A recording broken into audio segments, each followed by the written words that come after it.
नमस्कार दोस्तों, स्वागत है अपने आपके YouTube चैनल संदेश करियर पॉइंट में।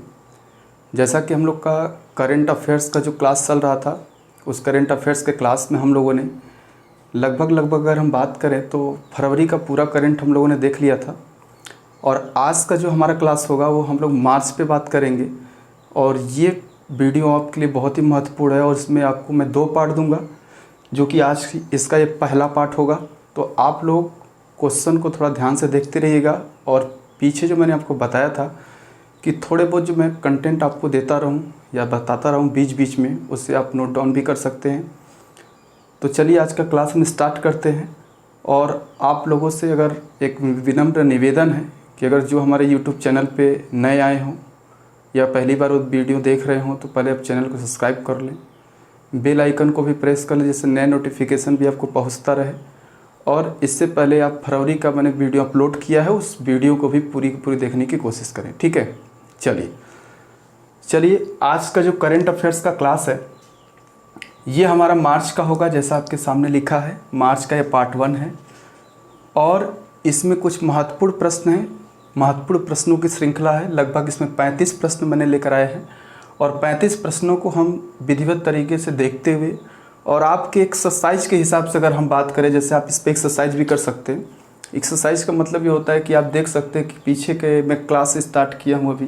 जैसा अभी आपको पता है कि जुलाई चल रहा है, लेकिन हमने आपको फरवरी से दिया है, तो फरवरी हो चुका है। मार्च में हम लोग पहला इसका पार्ट लेकर आए हैं आज, और इसके बाद अप्रैल का, उसके बाद मई का, ऐसे करके हम बाकी हर मंथ का आपको करा देंगे, ठीक है। चलिए तो यहाँ से क्लास आज सेशन स्टार्ट करते हैं और इसमें पहले प्रश्न की ओर चलते हैं। देखते हैं क्या है आपका पहला प्रश्न। ये है आपका पहला प्रश्न।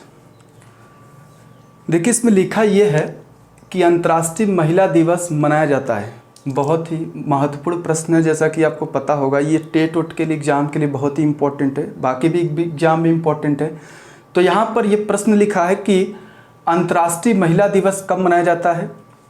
तो ये आपके सामने ऑप्शन दिख रहा है 1 मार्च। तो अंतर्राष्ट्रीय महिला दिवस मनाया जाता है, ये आपका प्रश्न है, जिसमें लिखा है 1 मार्च, 18 मार्च, 12 मार्च और 8 मार्च। तो जैसा आपको मालूम है कि अंतर्राष्ट्रीय महिला दिवस प्रतिवर्ष अगर हम बात करें 8 मार्च को मनाया जाता है। और यह दिवस अगर हम बात करें तो पहली बार ये न्यूयॉर्क में मनाया गया था। न्यूयॉर्क जो पड़ता है अमेरिका में, आपको मालूम होगा। और ये 1909 में मनाया गया था। कब मनाया गया था? 1909 में।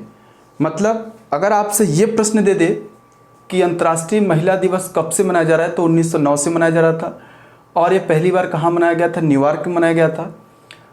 इसके मनाने का उद्देश्य ये है कि महिलाओं को सशक्तिकरण करना, साथ साथ महिलाओं के अधिकारों को लेकर जागरूकता फैलाना।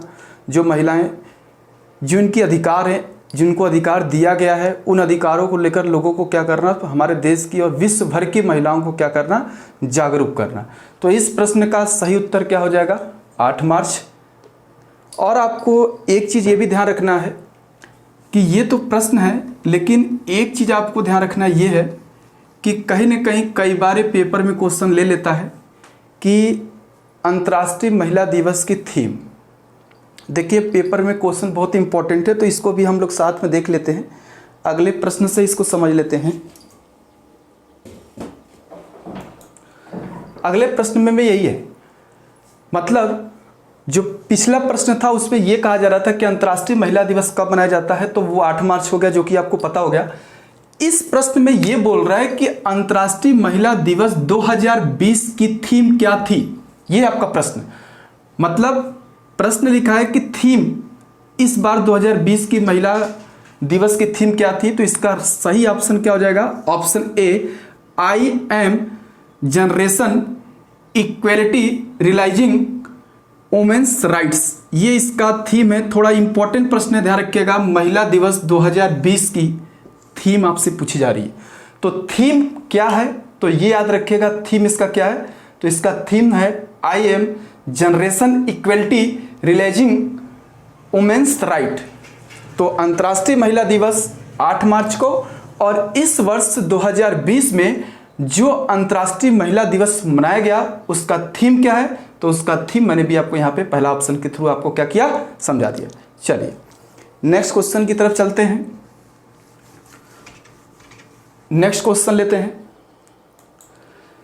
लिखा है कि हाल ही में प्रकाशित पुस्तक एडवेंचर, मतलब एक पुस्तक का नाम लिखा है कि एडवेंचर ऑफ द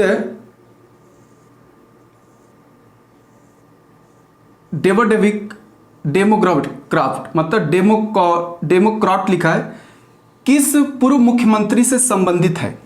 यह है आपका क्वेश्चन। मतलब daredevil democrat, adventure of the daredevil democrat किस पूर्व मुख्यमंत्री से संबंधित है? देखिए मैं आपको बता दूं, ये जो पुस्तक है वो उड़ीसा के पूर्व मुख्यमंत्री की बात करें तो बीजू पटनायक की जीवन से, मतलब जीवन पे आधारित है। और ये जो बीजू पटनायक हैं, इस पुस्तक का जो विमोचन किया गया था वो नवीन पटनायक के द्वारा किया गया था। और जो नवीन पटनायक हैं वो बीजू पटनायक के क्या हैं, पुत्र हैं, जो कि वर्तमान में उड़ीसा के मुख्यमंत्री भी हैं। तो ध्यान रखिएगा, उड़ीसा के वर्तमान मुख्यमंत्री नवीन पटनायक, जो कि अपने पिताजी के बीजू पटनायक की जो आत्मकथा है adventure of the daredevil democrat पुस्तक का क्या किया, उन्होंने विमोचन किया। तो इसका ऑप्शन क्या हो जाएगा, बी हो जाएगा, बीजू पटनायक। ठीक है, चलिए नेक्स्ट क्वेश्चन की तरफ चलते हैं। हम लोग मार्च के कुछ महत्वपूर्ण प्रश्न को देख रहे हैं, मार्च 2020 में। तो इसमें आप लोग अगले प्रश्न को थोड़ा ध्यान दीजिएगा। अगला प्रश्न है, पॉल बिया इनमें से किस देश के राष्ट्रपति नियुक्त किए गए? पॉल बिया, ध्यान रखिएगा, पॉल बिया इनमें से किस देश के राष्ट्रपति नियुक्त किए गए? यह है आपका प्रश्न, जिसमें लिखा है चाड, नाइजीरिया, कैमरून, लीबिया। मैं आपको बता दूं, ये चारों के चारों देश अफ्रीकी देश है। मतलब अफ्रीका जो महाद्वीप हमारा है, अफ्रीका महाद्वीप के चारों देश हैं। और इसका जो सही उत्तर है वो है कैमरून। ध्यान रखिएगा, कैमरून। और ये ध्यान रखिएगा कि जो पॉल बिया है, लगातार अगर देखें तो 37 वर्ष से वह कैमरून के राष्ट्रपति हैं। मायने रखता है 37 वर्ष। दुनिया भर में लंबी अवधि तक रहने के उद्देश्य से अगर हम बात करें तो उसमें पॉल बिया का भी नाम शुमार होता है। तो इसलिए आपको ध्यान रखना है कि जो पॉल बिया है वो कैमरून के क्या है, राष्ट्रपति हैं, जो कि वहाँ वर्तमान अगर स्थिति को देखें तो 37 वर्षों से वो राष्ट्रपति के पद पर कार्यरत है। ठीक है, चलिए तो इसका सही उत्तर क्या हो जाएगा, कैमरून। आइए अगले प्रश्न की तरफ चलते हैं। ये रहा आपका अगला प्रश्न। हाल ही में किसे बीएसएफ के महानिदेशक का अतिरिक्त भार सौंपा गया है? देखिए जैसा आपको पता है, अतिरिक्त भार सौंपने का मतलब ये होता है कि कहीं न कहीं वो किसी दूसरे, मतलब एक पद पर रहते हुए व्यक्ति दूसरे भी पद को देखता है जब तक उस अगले व्यक्ति को वहाँ नियुक्ति नहीं होती है।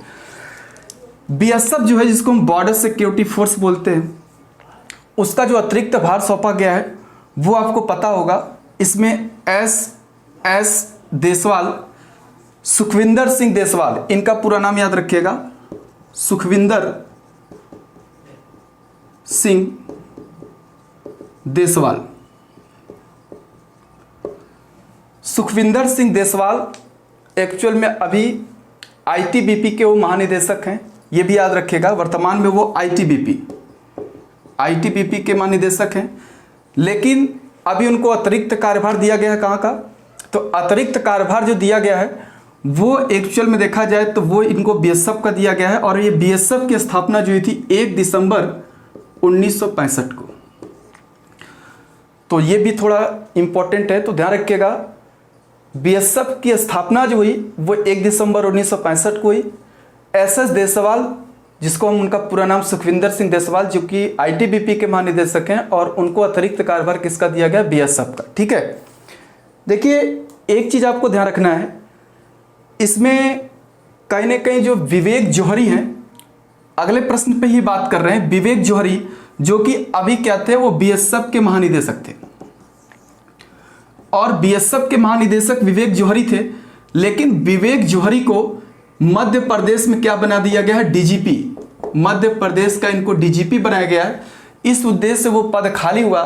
तो विवेक जौहरी बीएसएफ के महानिदेशक थे, जिन्हें अभी वर्तमान में कहाँ का, तो मध्य प्रदेश का क्या बना दिया गया, डीजीपी बना दिया गया। डीजीपी वहाँ के बने हैं। तो इसलिए सुखविंदर सिंह जो देसवाल हैं वो वर्तमान में बीएसएफ के अतिरिक्त महानिदेशक के तौर पर कार्य कर रहे हैं। ठीक है, चलिए 2 क्वेश्चन आपका कंप्लीट हुआ यहाँ से।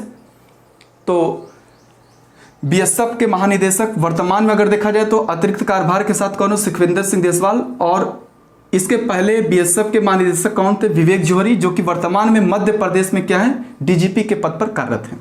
चलिए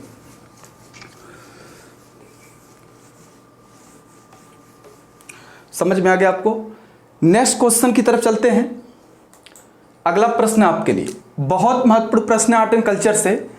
कई बार पेपरों में, वैसे जीएस प्रश्न पत्र में भी कई बार देखने को मिला है, तो ये थोड़ा इंपॉर्टेंट हो जाता है। जीएस प्रश्न पत्र से पेपर में क्वेश्चन ऐसे पूछ लिए जाते हैं। ठीक है, आमतौर पर आप लोग जानते भी होंगे आर्ट एंड कल्चर से क्वेश्चन पेपर में आता है।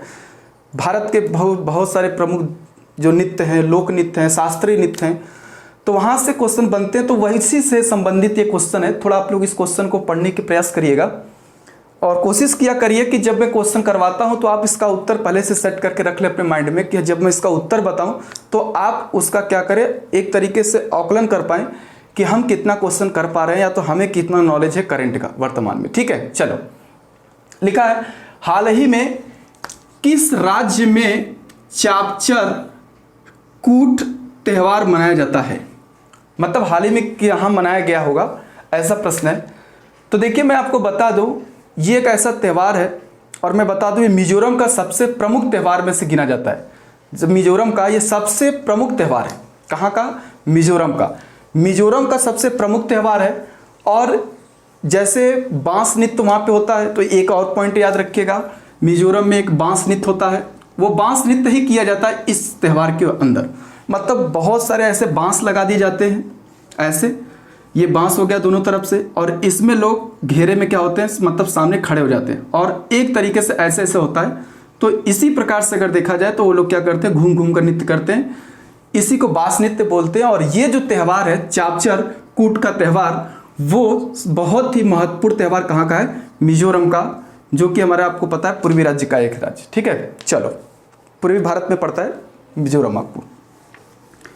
तो अगर आपके पत्र में कभी भी पेपर में आए कि चापचर कूट का त्यौहार कहाँ मनाया जाता है, तो ये कहाँ हो जाएगा, मिजोरम में। और साथ साथ अगर ये प्रश्न में पेपर दे दिया कि नहीं वो आपका बांस त्यौहार या बांस नृत्य कहाँ का नृत्य है, तो वो भी आपका उत्तर क्या हो जाएगा, मिजोरम। ठीक है, चलो अगले प्रश्न की तरफ चलें।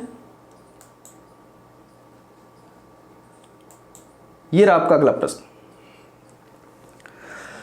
लिखा है कि मुहिद्दीन यासिन ने हाल ही में किस देश, नाम याद रखिएगा, मुहिद्दीन यासिन ने हाल ही में किस देश के प्रधानमंत्री के रूप में शपथ ली है। विकल्प आपके सामने लिखा गया है, ध्यान दीजिएगा, इंडोनेशिया, टर्की, ईरान, मलेशिया। देखिए मलेशिया के पूर्व उप प्रधानमंत्री रहे हैं, मतलब पहले ये उप प्रधानमंत्री भी थे, और वर्तमान समय में मुहिद्दीन यासिन को मलेशिया का क्या बना दिया गया है, प्रधानमंत्री। तो ये हाल ही में चुने गए हैं, मार्च की बात है, 14 मार्च की बात थी। 14 मार्च के समय ही मुहिद्दीन यासिन को मलेशिया का क्या चुन लिया गया है, प्रधानमंत्री चुन लिया गया है। तो ये थोड़ा सा आपको याद कर लेना। ठीक है, तो मुहिद्दीन यासिन कहाँ के मुख्य प्रधानमंत्री चुने गए हैं, तो ये हो जाएगा मलेशिया। मलेशिया की राजधानी क्या है, कुआलालंपुर। चलो अगले प्रश्न की ओर चले। अगला प्रश्न बहुत इंपॉर्टेंट प्रश्न आपके लिए। लिखा है कि देश में प्रथम खेलो इंडिया यूनिवर्सिटी गेम्स। देखो खेलो इंडिया गेम्स से कई बार क्वेश्चन पेपर में है, रेलवे जैसे एग्जाम में, बहुत सारे एग्जाम में ऐसा क्वेश्चन पेपर में पूछा गया था पिछले साल से। लेकिन यहाँ पर यह लिखा है कि देश में प्रथम खेलो इंडिया यूनिवर्सिटी क्या है, देश में प्रथम खेलो इंडिया यूनिवर्सिटी गेम्स 2020 का आयोजन कहां पर किया गया। ऑप्शन आपके सामने लिखा है, भुवनेश्वर, अमृतसर, नई दिल्ली, बेंगलुरु। तो इसका सही उत्तर होगा, आपको पता होगा, ये भुवनेश्वर उड़ीसा में आयोजित किया गया था, जिसमें आपको पता होगा कुल 46 पदकों के साथ पंजाब प्रथम स्थान पे था। कौन सा? पंजाब पहले स्थान पे था। दूसरे स्थान पे बात करें तो यहाँ पे पुणे था, सावित्रीबाई फुले यूनिवर्सिटी। तो ये दूसरा याद रखिएगा, सावित्रीबाई फुले यूनिवर्सिटी पुणे दूसरे स्थान पे इस गेम्स में, और पहले स्थान पे कौन सा था? पंजाब था। ठीक है, समझ में आ गया। तो अगर आपके पेपर में ये प्रश्न बन जाता है कि देश में प्रथम खेलो इंडिया यूनिवर्सिटी गेम्स 2020 का आयोजन कहाँ पर किया गया था, तो ये याद रखिएगा कि ये भुवनेश्वर उड़ीसा में किया गया था। और इसमें पदक तालिका में पहले स्थान पे पंजाब और दूसरे स्थान पे कौन सा है? पुणे है। ठीक है, चलिए नेक्स्ट क्वेश्चन देखते हैं।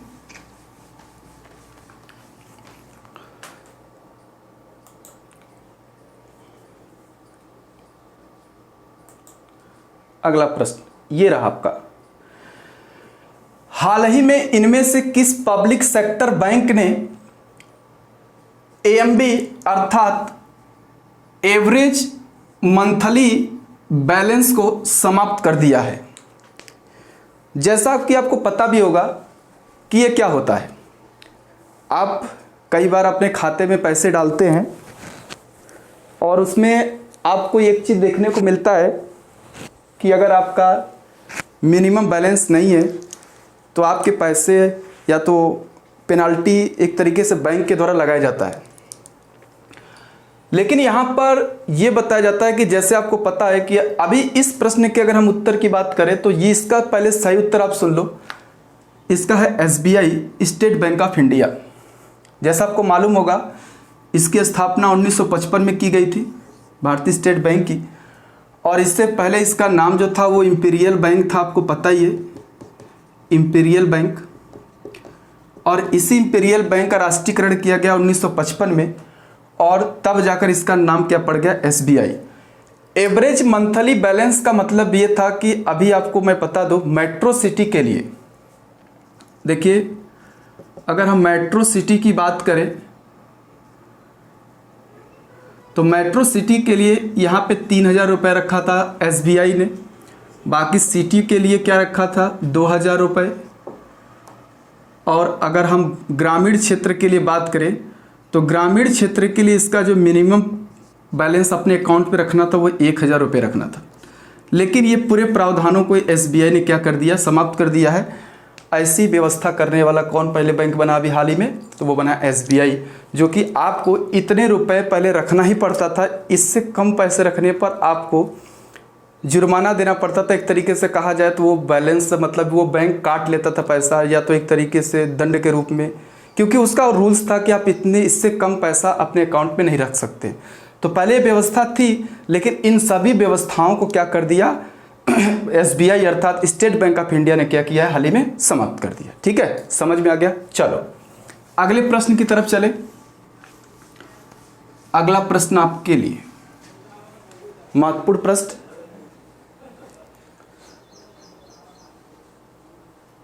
ये रहा, इनमें से किस राज्य सरकार या केंद्र शासित प्रदेश ने आई एम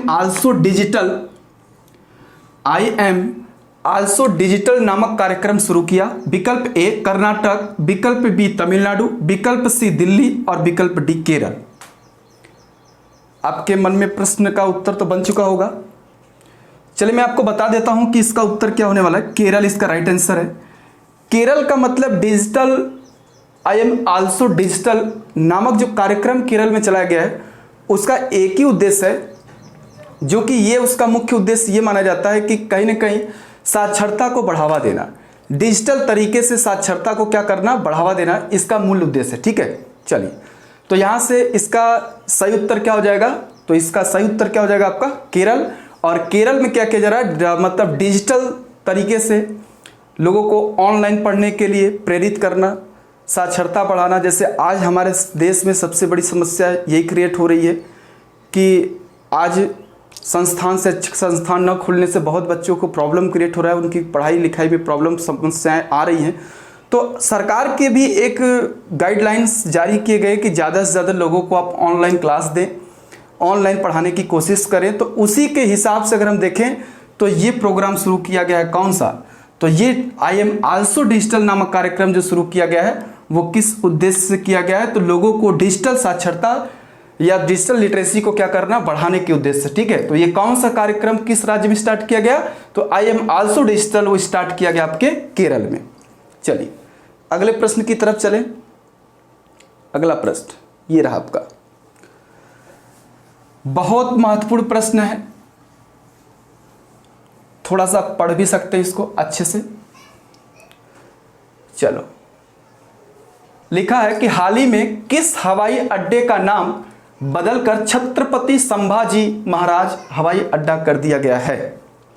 यह सबको पता होगा, अभी कुछ समय पहले सरकार ने बहुत सारे नाम भी चेंज किए थे, तो उस तरीके से भी आपको इसमें मैंने क्वेश्चन रखा है कि वो आपको पेपर के लिए इंपॉर्टेंट हो सकता है, तो इसलिए इस क्वेश्चन को आपको ध्यान से देखना है। लिखा है Aurangabad airport, Jalgaon airport, Nashik airport या पुणे एयरपोर्ट। देखिए मैं आपको जानकारी के लिए बता दूं, छत्रपति संभाजी जो थे वो आपको पता होगा मराठा साम्राज्य, अगर आप जानते होंगे तो मराठा साम्राज्य के संस्थापक माने जाते थे। मुख्य रूप से अगर देखा जाए तो वास्तविक तरीके से तो शिवाजी, और शिवाजी के ही ये पुत्र हैं संभाजी, ध्यान रखिएगा, उन्हीं के पुत्र हैं संभाजी, और उन्हीं के पुत्र संभाजी के नाम पर औरंगाबाद एयरपोर्ट का नाम चेंज करके इनके नाम पर रखा गया है। तो अब औरंगाबाद जो एयरपोर्ट है उसे किस नाम से जाना जाएगा, छत्रपति संभाजी महाराज हवाई अड्डा। तो औरंगाबाद कहाँ पड़ता है, तो याद रखिएगा औरंगाबाद आपका है महाराष्ट्र में। ठीक है, चलो समझ में आ गया। चलिए अगले प्रश्न की तरफ चले। ये रहा आपका अगला प्रश्न। लिखा है कि हाल ही में भारत के 10वें मुख्य सूचना आयुक्त किसे नियुक्त किया गया। ये आपका सवाल बहुत इंपॉर्टेंट सवाल है, आप इस सवाल को आगने वाले एग्जाम में भी मुझे पूरी उम्मीद है कि ऐसे क्वेश्चन बन सकते हैं पेपर में। लिखा है कि हाल ही में भारत के 10वें मुख्य सूचना आयुक्त किसे नियुक्त किया गया है। विकल्प है एन तिवारी, सुषमा सिंह, राजीव माथुर, बिमल जुल्का। देखिए आपको ये पता होना चाहिए बिमल जुल्का इसका सही उत्तर है, और आपको ये भी मालूम होना चाहिए कि ये 10वें मुख्य सूचना आयुक्त नियुक्त किया गया है, और इसके जो पहले सूचना आयुक्त थे उनका नाम याद रखिएगा वजाहत हबीबुल्लाह। ये वजाहत हबीबुल्लाह पहले सूचना आयुक्त थे, और आपको पता होगा कि हमारे देश में जो आरटीआई लाया गया था, राइट टू इंफॉर्मेशन 2005, उसी के तहत इस बॉडी का गठन हुआ था। लेकिन ये कॉन्स्टिट्यूशनल बॉडी नहीं है, आपको मैं बता दूं, ये संवैधानिक संस्था नहीं है। मतलब संवैधानिक संस्था का तात्पर्य ये होता है कि जिस संस्था का उल्लेख हमारे संविधान में किया गया हो उसी को हम बोलते हैं कॉन्स्टिट्यूशनल बॉडी या संवैधानिक संस्था। लेकिन इसका एक सृजन किया गया, और सूचना आयुक्त का मतलब ये होता है कि कहीं ना कहीं जो सूचना आयुक्त होता है सरकारी कार्यों की जो निगरानी होती है, जो कोई भी सरकारी कार्य होते हैं उन सभी सरकारी कार्यों की जो सूचना होती है आम नागरिक को पहुंचाना। मतलब अगर आप देश के एक आम नागरिक भी हैं और सरकारी जो काम किए गए उस पर कितने खर्चे आते हैं, वो सभी के सभी जो खर्च हैं अगर उसकी बात करें तो आप इससे मांग सकते हैं। केंद्रीय सूचना कमीशन भी है, आपको पता होगा, सेंट्रल इंफॉर्मेशन कमीशन, तो वहाँ से आपको ये सूचना दी जाएगी आम नागरिकों के लिए। और इसको क्या करना, हमारे देश की जो व्यवस्थाएं चल रही हैं, जो सिस्टम चल रहा है उसको पारदर्शी बनाने के उद्देश्य से इसका गठन किया गया। तो ये भी याद रखिएगा कि सूचना का अधिकार राइट टू इंफॉर्मेशन कब पारित किया गया था, कब लागू हुआ था, तो ये 2005 में, ये थोड़ा सा याद रखिएगा। और जो मुख्य सूचना आयुक्त होता है इसकी नियुक्ति कौन करता है, तो ये भी याद रखिएगा वो कौन करता है, राष्ट्रपति, हमारे देश के राष्ट्रपति। मतलब हमारे देश के राष्ट्रपति द्वारा मुख्य सूचना आयुक्त की नियुक्ति की जाती है, और मुख्य सूचना आयुक्त वर्तमान में कौन है, बिमल जुल्का। और एक्चुअल में अगर देखा जाए तो ये एक संवैधानिक संस्था नहीं है, एक गैर संवैधानिक संस्था है। और गैर संवैधानिक संस्था का मतलब अभी मैंने बताया कि जिसका हमारे संविधान में उल्लेख नहीं है। ठीक है, समझ में आ गया। चलो अगले प्रश्न की तरफ चलें।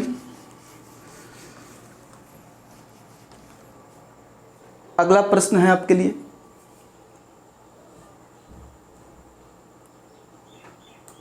ये रहा। इसकी चर्चा तो अभी हमने किया, आप तो इसका राइट आंसर भी बता सकते हो। चलो समझ गए। मुख्य सूचना आयुक्त की नियुक्ति किसके द्वारा की जाती है, यह है आपका प्रश्न जो कि अभी हमने आपको बताया। तो इसका राइट आंसर क्या हो जाएगा, राष्ट्रपति। चलिए, तो इसका सही उत्तर क्या हो जाएगा, राष्ट्रपति। याद रखिएगा, पूछा जा सकता है कि मुख्य सूचना आयुक्त की नियुक्ति कौन करता है, तो हमारे देश का राष्ट्रपति अर्थात प्रेसिडेंट करता है। ठीक है, चलो अगला प्रश्न लेते हैं। अगला प्रश्न है, वही भी चर्चा भी हो चुकी है। देश के पहले मुख्य सूचना आयुक्त थे, तो देश के पहले मुख्य सूचना आयुक्त कौन थे, तो वजाहत हबीबुल्लाह। तो इसका सही उत्तर क्या हो जाएगा, वजाहत हबीबुल्लाह, ये देश के पहले सूचना आयुक्त थे। ठीक है, चलो अगला प्रश्न देखते हैं। यह है आपका अगला प्रश्न।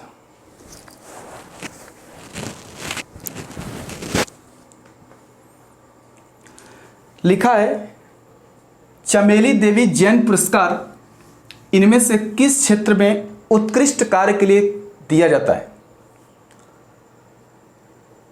देखिए, एक चीज आपको ध्यान रखना है, अगर चमेली देवी जैन पुरस्कार की बात करें तो जो चमेली देवी जैन थी, ये एक स्वतंत्रता सेनानी, एक तो याद रखिएगा स्वतंत्रता सेनानी थी। इन्हीं के नाम से ये पुरस्कार स्टार्ट किया गया, और ये जो पुरस्कार स्टार्ट किया गया वो 1981 में किया गया था इस पुरस्कार को प्रारंभ। और यह पुरस्कार पत्रकारिता के क्षेत्र में दिया जाता है। किसके क्षेत्र में, पत्रकारिता। भी देखे होंगे आप लोग, कहीं ना कहीं ये पत्रकारिता के क्षेत्र से अगर हम बात करें तो ये हर समय मीडिया के थ्रू अगर हम बात करें तो कहीं ना कहीं उन्हीं को दिया जाता है। तो एक चीज़ ध्यान रखिएगा कि अभी मीडिया जो महानिदेशक के अध्यक्ष हैं वो हरीश खरे इसके महानिदेशक अभी हैं। तो अगर आपसे पेपर में पूछ दिया कभी कि चमेली देवी जैन पुरस्कार किस क्षेत्र में दिया जाता है, तो पत्रकारिता। तो इसका सही उत्तर क्या हो जाएगा बंधु, पत्रकारिता। ठीक है, चलो अगले प्रश्न की तरफ चलें। इसी से रिलेटेड प्रश्न को देखते हैं। अगला प्रश्न आपके लिए, ये थोड़ा इंपॉर्टेंट प्रश्न है, इसको थोड़ा समझिएगा। लेकिन आपको पता होगा कि ये लिखा है कि हाल ही में राष्ट्रपति, लेकिन इससे पहले एक चीज़ मैं आपको बता दूं, आप एक क्वेश्चन यहाँ से ले लो, क्वेश्चन मैं दे देता हूँ आपको। ठीक है, थोड़ा आप लोग भी थोड़ा मेहनत करिए।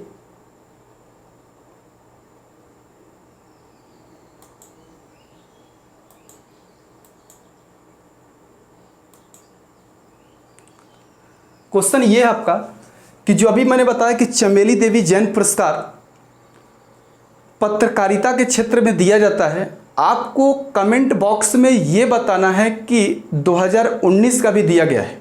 कौन सा पुरस्कार, चमेली देवी जैन पुरस्कार, ये किसे प्रदान किया गया है, ये आपका मैं प्रश्न दे रहा हूँ। मैंने सब चीज़ें बता दी आपको, लेकिन आपको अब ये बताना है कि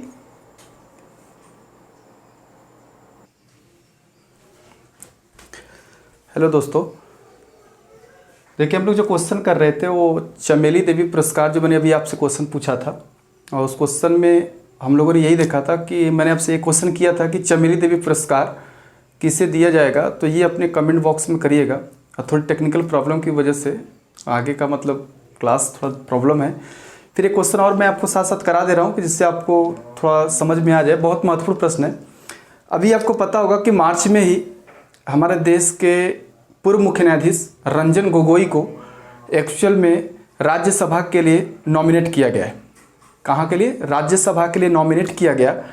तो ये प्रश्न एक पेपर में बन सकता है कि कहीं न कहीं जो रंजन गोगोई थे वो सुप्रीम कोर्ट के कौन से मुख्य न्यायाधीश थे। तो याद रखिएगा, रंजन गोगोई सुप्रीम कोर्ट के 46वें मुख्य न्यायाधीश थे और नॉमिनेट किया गया, अर्थात मनोनीत उनको किया गया है। तो देखिए हमारे संविधान में एक उल्लेख है, भारतीय संविधान में अगर हम बात करें आर्टिकल 83 में 83 में एक उल्लेख किया गया है कि राज्यसभा में 12 सदस्यों को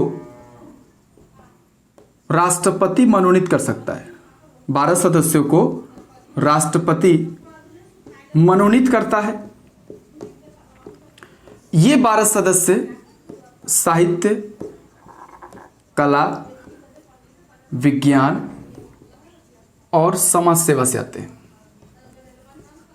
लेकिन एक बात और आपको ध्यान रखना है, ऐसा कोई प्रावधान नहीं है कि अगर 12 सदस्य मनोनीत किए जाते हैं तो यहाँ पे साहित्य, कला, विज्ञान और समाज सेवा दिया है तो इसमें से आप ये जोड़ लो कि 3-3 करके मनोनीत किए जाते हैं। ये नहीं है, मतलब राष्ट्रपति चाहे तो 12 का 12 साहित्य से मनोनीत कर दे, 12 का 12 कला से मनोनीत कर दे, 12 का 12 विज्ञान से और 12 का 12 चाहे तो समाज सेवा से मनोनीत वो कर सकता है, वो उसके ऊपर निर्भर करता है। तो उसी हिसाब से अगर अब देखा जाए तो जो ये इसमें विशिष्ट योगदान देते हैं, ऐसे 12 सदस्यों को राष्ट्रपति कहाँ मनोनीत करता है? राज्यसभा में मनोनीत करता है। तो इस प्रकार से राज्यसभा में जो नॉमिनेट हुए हैं वो हमारे रंजन गोगोई हुए हैं, जो कि अभी आपको पता है कि वो 46वें मुख्य न्यायाधीश थे। ठीक है, अभी आपको पता होगा कि अभी जो 47वें मुख्य न्यायाधीश हमारे सुप्रीम कोर्ट के हैं, CJI हैं, उनकी अगर हम बात करें तो वो अभी आपको पता होगा शरद अरविंद बोबड़े हैं। तो वो हमारे कौन से हैं? तो वो 47वें मुख्य न्यायाधीश है। ठीक है, तो भारतीय संविधान में ऐसा वो लेख है जिसमें उनको नॉमिनेट किया जाता है। ठीक है, इसके जो मैंने अभी आपको क्लास था उसके आगे का ये प्रश्न है कि ये प्रश्न भी पेपर में पूछ सकता है कि हाल ही में रंजन गोगोई को राज्यसभा में नॉमिनेट किया गया, वो कौन से नंबर के मुख्य न्यायाधीश थे? तो वो 46वें मुख्य न्यायाधीश थे।